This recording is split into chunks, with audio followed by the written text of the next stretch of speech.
Welcome back. I'd like to continue our discussion of Margaret Atwood's The Handmaid's Tale. And I'd like to start this lecture by drawing your attention to a quotation at the bottom of page 33. Here it is. "Ordinary," said Aunt Lydia, "is what you are used to. This may not seem ordinary to you now, but after a time it will. It will become ordinary." End quote. Now, Aunt Lydia here is basically explaining how indoctrination works. Here's the situation. She's talking to a group of handmaids. These are young women who have been kidnapped right out of their ordinary lives, have been effectively turned into sexual and reproductive slaves for a new national order. And what she's doing is she's been tasked with educating them in their new roles and in the belief systems that undergird those roles.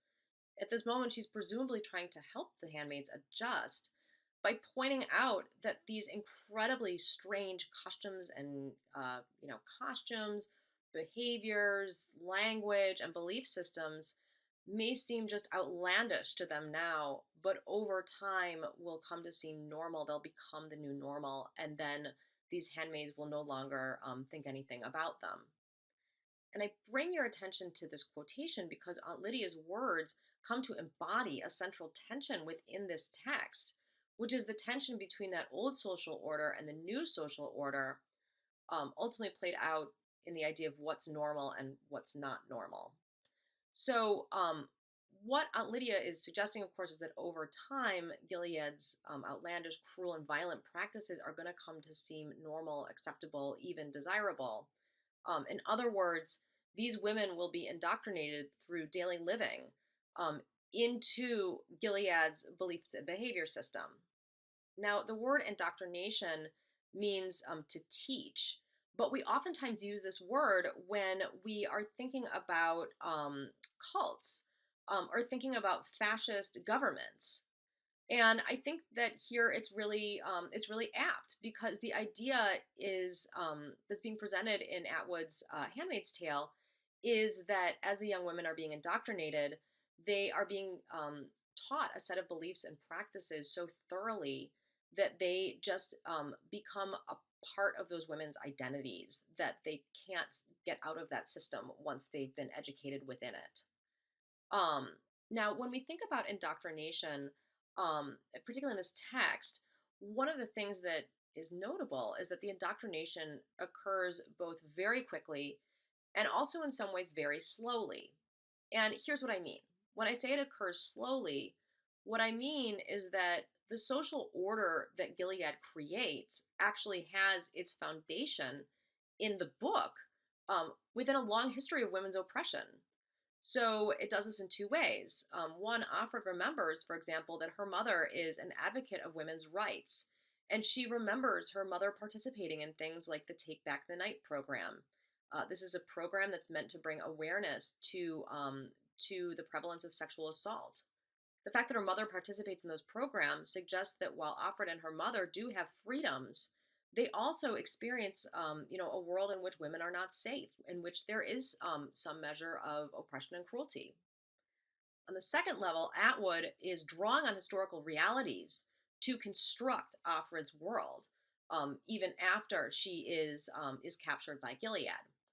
So I'll give you two examples of how Offred's world reflects these longer historical realities. The first is the women's salvaging at the end of the story.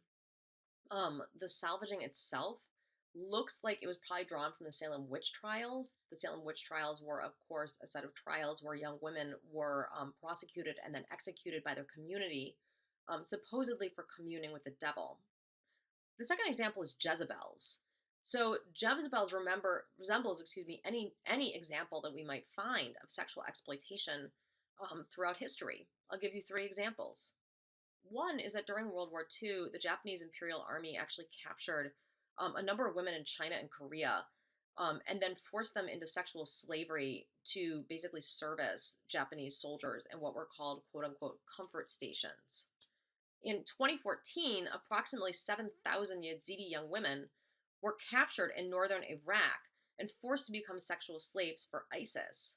That same year, Boko Haram captured hundreds of girls in Nigeria, forcing them to become quote unquote wives for their soldiers, effectively also turning them into sex slaves.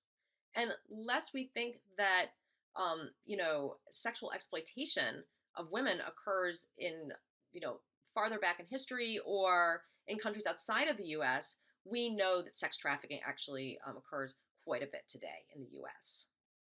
All right, so that's an example of how, how there's a foundation within Gilead within a longer system of oppression, but there's also a way in which this indoctrination actually occurs quite quickly.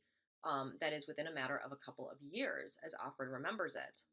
So the Gileadian government, um, you know, takes power within a series of a few years. Women's rights are curtailed, almost without them realizing it. So one way to think about the Gileadian government in particular is they're almost like a boa constrictor, who've encircled, basically women as prey, and have begun to constrict their rights. And by the time they discover that their rights have been curtailed, it's already too late. So, one of the things I think this text wants you to realize is one, how far Gilead's ideas about women's freedoms are from the old social order, but also how these ideas have a basis within Western history. And two, and I think this might be more important, or at least as important, is that um, how much these women become oppressed in Gilead and how much the foundation for this oppression occurs without them realizing it.